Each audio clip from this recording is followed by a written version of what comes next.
Welcome once again to Catholic SG Radio, dear sisters and brothers, on Off the Pulpit. I'm Andre Achak. Now, today's Off the Pulpit is part 2 of understanding catechesis in the Catholic Church. So that we welcome this program again this week, and we'll have again with us Fr Cornelius Ching. Father is doing his advanced studies in catechetics at the Salesian Pontifical University in Rome, Italy. And of course, you know Beatrice. So. Yes, yeah. If you didn't catch part 1 last week, well, don't worry. Here are some key areas we discussed, which is what catechesis is and why it is important, the scriptural and doctrinal basis for catechizing, and the key tenets of the Catechism of the Catholic Church that every faithful Catholic should know. Okay, so we're going to dive in this week, and we're going to go straight into looking at challenges and opportunities. So, Father, can you share with us, even in your own experience, some of the main challenges that we face in promoting and sharing catechesis? First big issue now, current context, this time, is the shortage of catechists. Oh. Many parishes face that shortage, True. whether the parishioners know or they do not know. It's this shortage. Very few people are willing to step up, to spend that time. Is it knowledge? Is it knowledge? Lack of knowledge, or first, the most obvious objection they will give to you is that no time. Yeah. Or next one, like you said, knowledge. I don't know enough. You know. And sometimes we forget that it is not just how much you know, but how you live your faith. Of course, the most convenient way that the parishes are getting the catechist is from the parents. yes? You know? So if you don't step forward, we have to close the class. And you still need to be at home catechizing your children, because parents, do you understand that you are the first catechist for your children? Yeah. So if you don't step forward, then we have to close. Yeah. But I feel it's sad to come to that stage where we need to literally blackmail them to get them to come forward to serve. Yeah. This is the current biggest challenge, And once we get these catechists on board, how about formation? Yeah. It's not just knowledge, It is that mindset that they should have as catechists. What does it mean to be catechist? A catechist is not just a teacher. First part, we're talking about accompaniment. And a catechist accompanies the children that they are walking together to help them to deepen that faith, which is actually what parents should be doing, hopefully. You're not leaving it to your helper or to their grandparents, So that is the first challenge. And of course, for the Office of Catechesis, which, I most probably will be working with, is to find ways to motivate the catechist to come for formation and to deepen that formation. And so, the other thing is no time. Right. And Singapore has so graciously waived the cost, where if you come for these courses, maybe at the very most you pay for the meals. Right. But for the cost, very often is waived. So basically, you don't pay. We're getting experts in the field to come and teach, to come and form, to come and give you what is the right way, the current way, the most effective way to be a catechist. Wow. So we are empowering as well. Yes, we are. Wow. Okay. What are the other ways, Father, would you say that the Church can address these challenges to improve catechetical outreach and education? So like I said, the issue of catechists is very real. Shortage. Not many are coming forward. How can we solve this problem in the short term? That is a pressing problem, because there are parishes that face closing a particular level when they do not have catechists. Or worst is that they have not enough, they are making do, and the class size gets bigger and bigger, Yeah. And we know the ideal is about 15 to 20 children per class. Right. Sometimes they have 30, 40. Is it effective? Of course, it loses its effectiveness because if you're looking at, again, the notion of walking the journey with the youth and the children, you cannot be as personal That's true. with that big a group. You see? So how is the church hoping to help? I mean, there is also very little what we can do. Yeah. We make the process of catechesis easier in the sense is that, of course, we have come up with the syllabus. The office have for a long time, the Office of Catechesis have for a long time have the syllabus for, L1 to L10, the weekly sessions, and even RCIA and beyond, we have some of that as well. And we try to make it break down into easy to digest methods for them to just take and then use it and deliver. But I feel that doesn't solve the root of the problem, where the mindset of the people of God need to change, where we need to step forward to be missionary. Yeah. And like I said, it's not about how much I know. It's am I able to share what I know and what I do not know that I need to share for the next week? Can I look for the information and to deepen or to help my class deepen the information? Nowadays with the internet, everything is there. Yeah. It's so easy to look for information. Of course, please look at the legitimate sites. Yes. Yeah. Also. But so much of it is there. You talked about instructions and having material. How do you tailor the material for the different groups that we need to attend to? Information is dead. Information is dead. I'm sure what I'm speaking about, do a search with my good friend called Google. All the information is there. But how we deliver the information, Right. that is that challenge. And of course, in my course, we do cover psychology, we do cover catechetical methods, pedagogy, methodology. Do you know your audience? Because if delivering the same session to a 10-year-old, to a 15-year-old, to an 18-year-old, and to a working adult, it is different. Yeah. You cannot use the same methods giving the same information.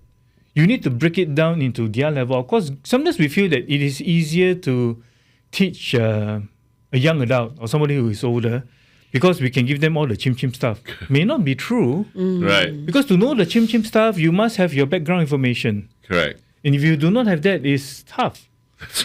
But if teaching a child, be like, we think that, give them simple one can already. But do we know what we know deep enough to be able to internalize it Yeah.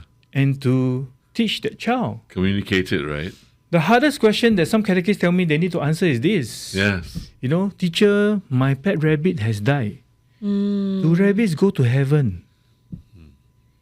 Yeah. Very good question. According to the Catechism of the Catholic Church, animals do not have souls, so they don't go to heaven. Is it true? Is it not true? Technically, yes, but then again, no. How do we answer that to a 3-year-old kid? Yeah. And use that as a catechizing moment and help him to see that our God is a God of hope. Mm. You see? And that He's created all things. Yes. And for somebody who has lost a companionship in a pet dog that has been with them for the last 10, 15 years, now how do we use that as well?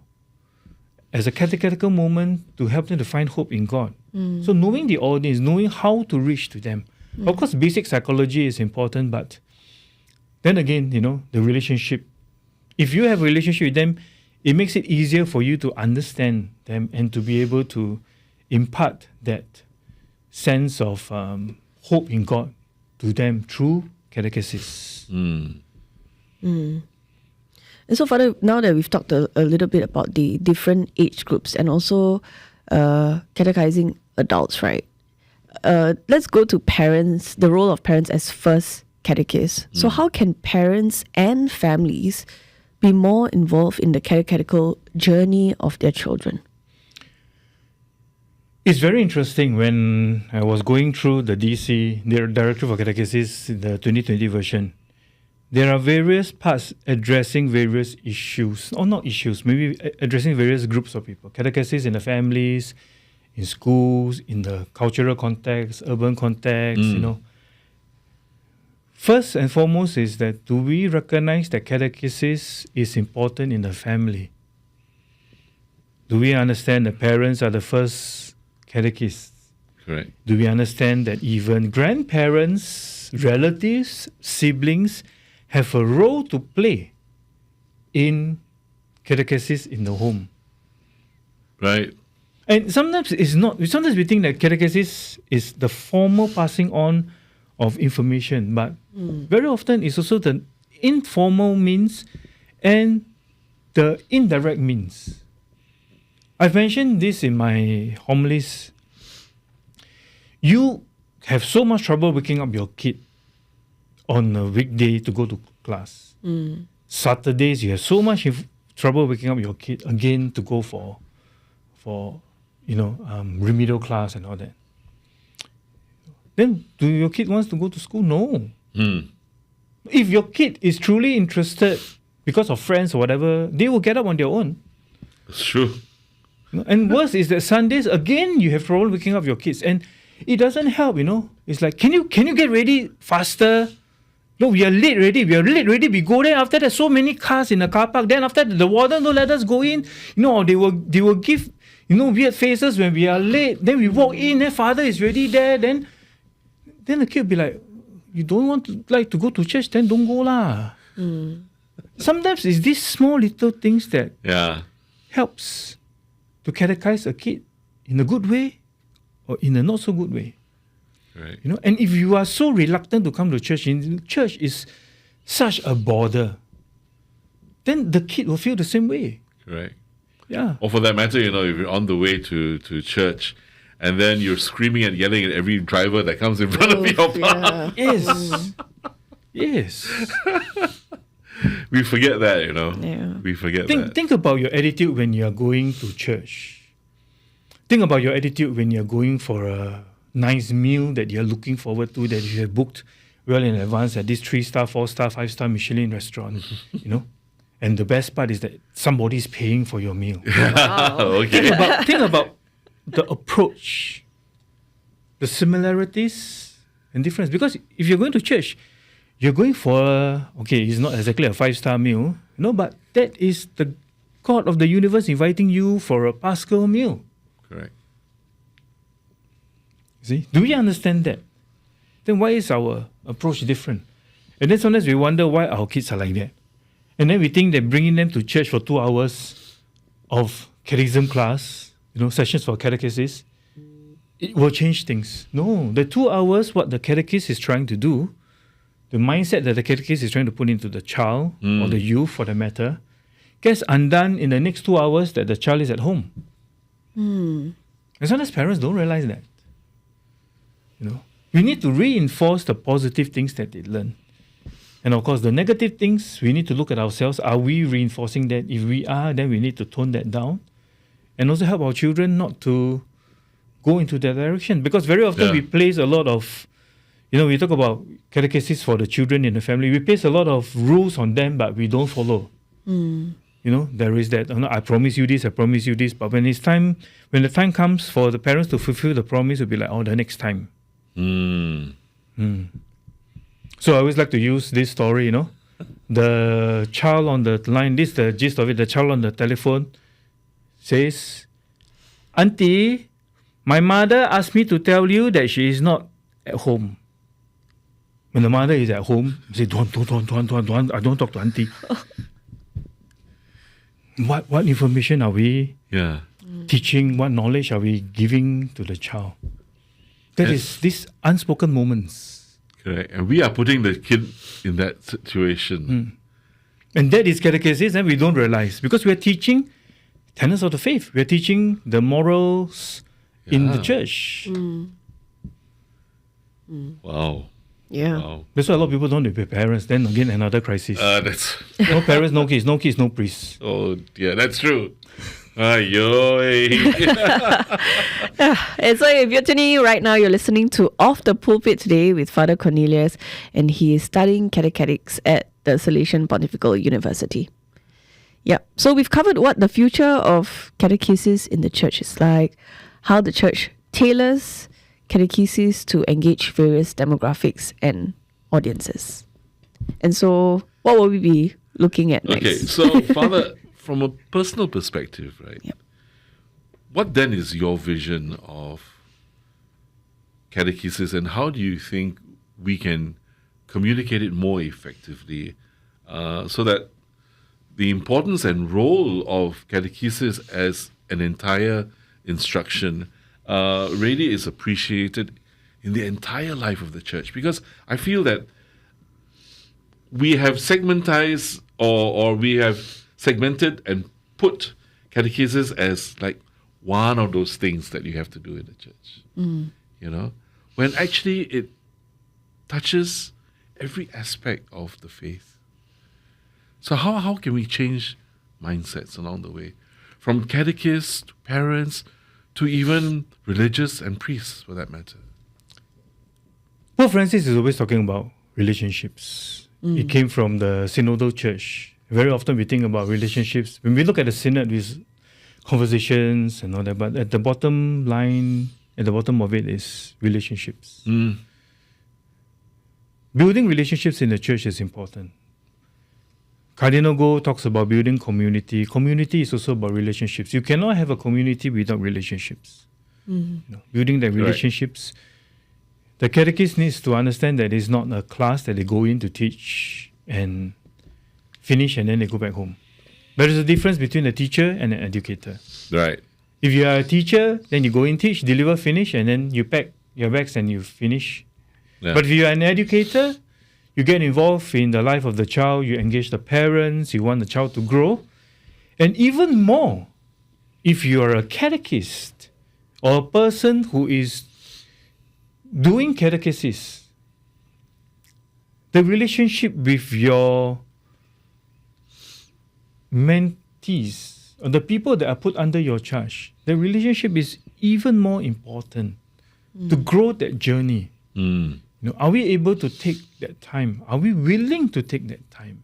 Many are not, because being Asian, being Singapore, sometimes we prefer to keep to ourselves.